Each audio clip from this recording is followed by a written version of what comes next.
We have another question dealing a little bit with something a couple of folks have mentioned.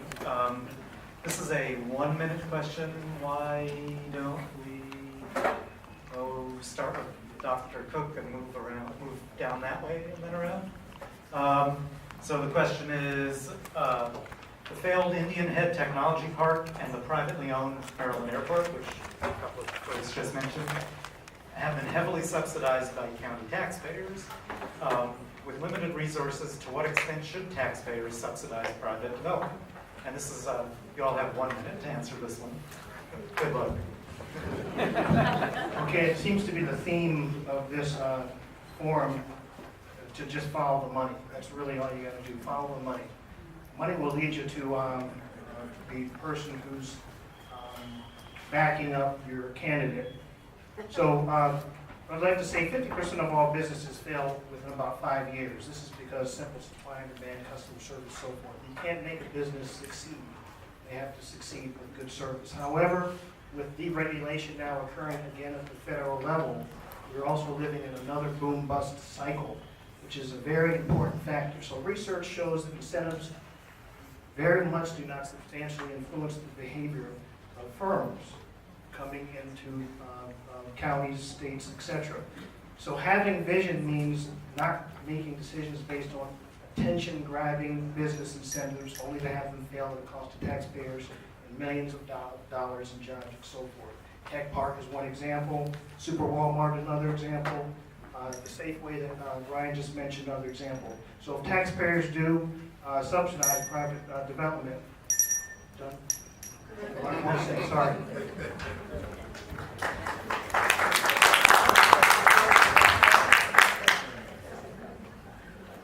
Leah Messick, District 1. This is something that I have been wondering about, why our taxpayer money has gone into things like the Tech Park and the Maryland Airport. The Maryland Airport, for instance, came up with a plan in 1999, and it took them 13 years to start implementing the changes. 13 years. If it's taking a business 13 years to start doing something, why is our taxpayer money going into it?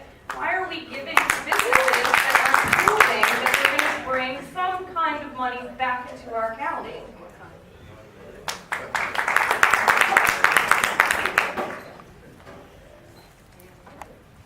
I think that where it is in the best overall interest of the county, fiscally prudent, and serves a public interest, public-private partnerships should be considered.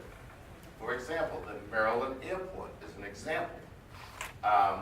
The state of Maryland and the federal government have put over $2 million investment in the Maryland Airport. But the county has done everything it can to stop that business. In their economic plan, they put it down as an economic generator. In their comprehensive plan, they wrap it into the WCD. That sends a message of uncertainty to investors. And that is not good for businesses in Charles County.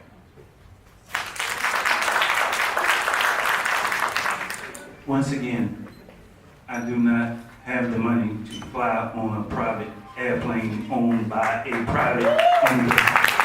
So I totally oppose that. And no one in my subdivision of 550 homes that I know have that kind of money. No taxpayer money should be subsidizing somebody's private airport.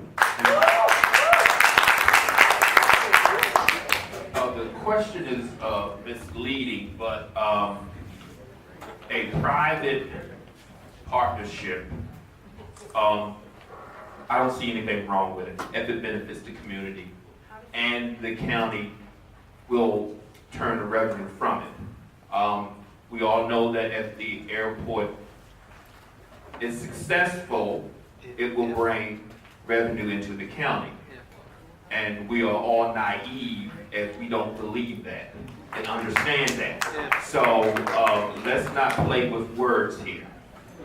I think everyone in this room are, from what I can see, are adults and are educated. So let's not play games with the citizens. It's unfortunate that these games are played, and they're played with you at election year. It's unfortunate that questions are misleading.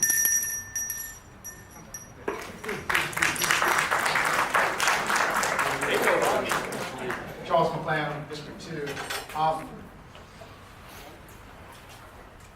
I support public-private partnerships where it's economically proven.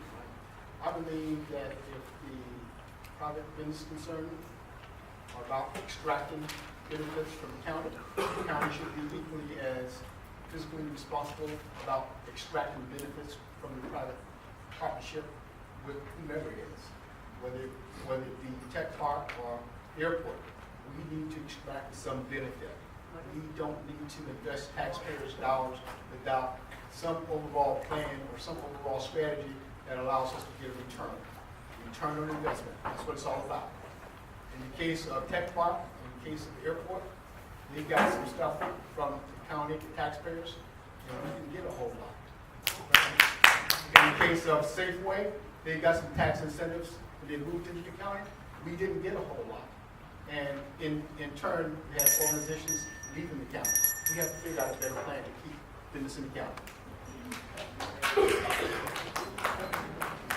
Thank you, John Ashburn, Canada District 3. I thought about this question quite a bit.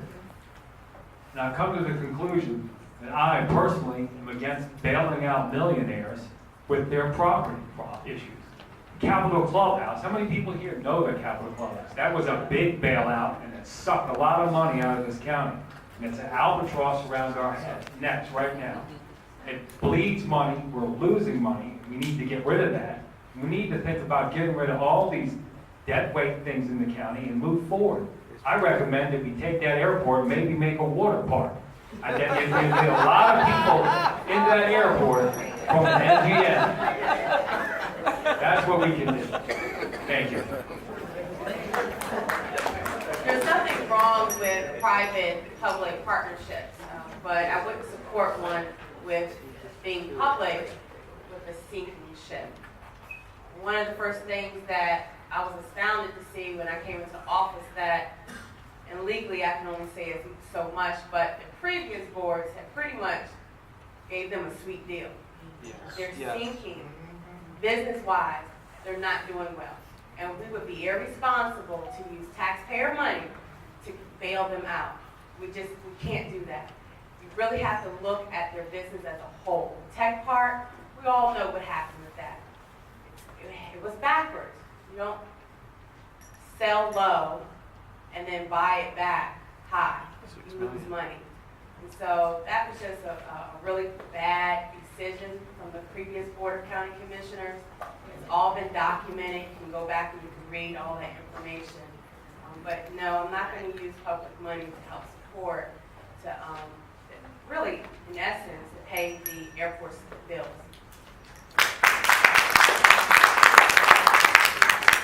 It seems we forgot about that $3.4 million overpriced building. The current administration would rather support giving land intended for economic development owned by taxpayers to a conservation group favored by radical outside special interest groups. Simply put, taxpayers should be able to decide how we use and support Indian Head Tech Park. And we should collaborate with the privately owned airport to allow expansion. I want to read something again to you. Nearly 1,500 and their personal annual income total almost $80 million, according to the latest report from the Maryland Aviation Administration. The airport was generating $109 million business revenue and $8.4 million in state and local taxes. Flight operations are back on an average of 150 per day, and commercial passenger service has returned. Anybody know where that's at? 2003, 98% of the people in Hagerstown were against the airport. Look how they're doing. You continue down this track, you'll get the same result.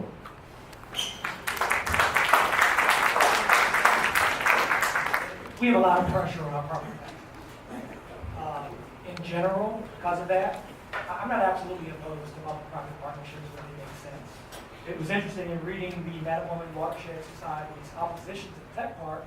They said that site could be a good opportunity for an outdoor learning environment experience for kids, right?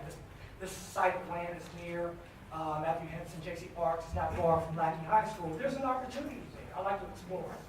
It could be a hybrid type of bioscience, biotech, environmental science facility.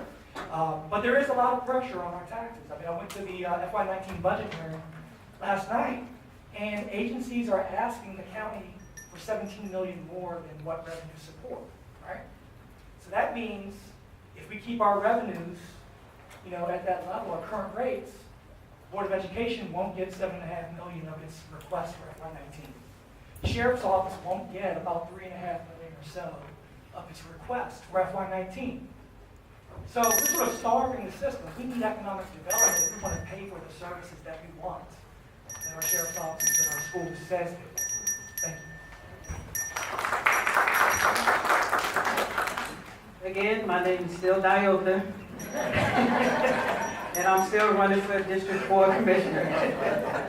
But I think that when we are investing our money, it needs to be smart. If we have an opportunity to ask the taxpayers to assist, and we are going to see great dividends in the future, then we should do that. If not, then we should not even ask. We have 2 tech parks that have not come to fruition here in Charles County, okay?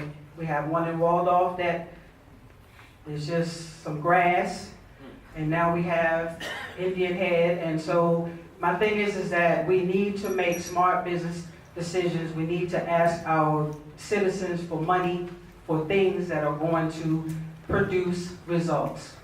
Thank you.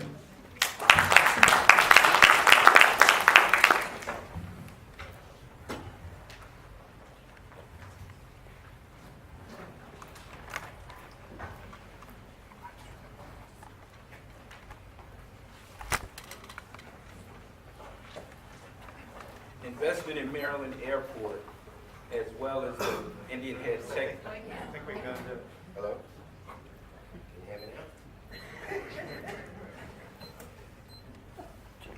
Can you hear me now? No.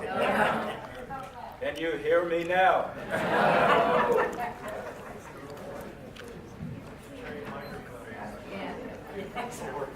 Folks close by. Investment in the Indian Head Tech Park and Maryland Airport were high priorities to me during my 2 terms as Commissioner representing District 3. I still believe that the idea of these programs created opportunities for economic development to increase our overall commercial tax base. I just think, and it kind of aligns itself with the continual discussion, the pro-growth, anti-growth discussion that's always limited our community to move forward. We've represented 2 projects, 2 public-private projects, which would have given an opportunity for our residents to see an increase in actual commercial taxes, which would provide more resources for education and public safety. The reality was the Indian Head Tech Park in particular went down as a result of a downturn in the overall economy. A lot of that work was done during the course of the national recession. But if anybody recalls, at that time, the county had actually received a commitment through a memorandum of understanding through an international company that was willing to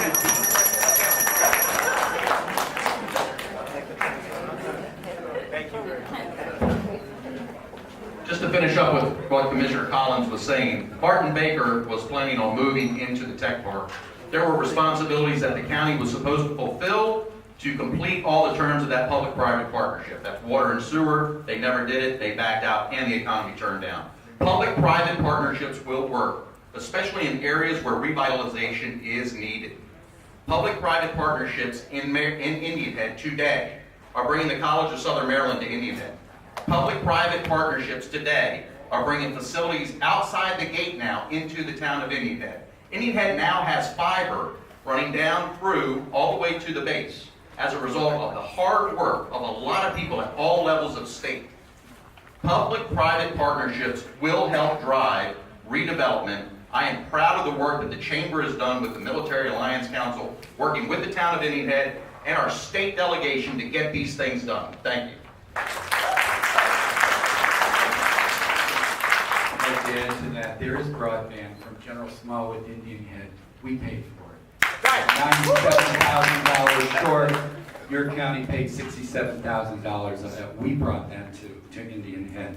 We also have a public partnership with Lennar Homes. Reduced housing by 3,000 or so. They're also putting money in a developer fund to help support schools, new school growth. We also renegotiated a public-private partnership to bring new ownership to the Blue Crabs. As you know, Mr. Kirk left, so we have a new owner there. I'm also going to tell you that on the NAMO that was brought up earlier, I just signed off on $60,000 to help leverage a $600,000 grant so that they could grow in that base.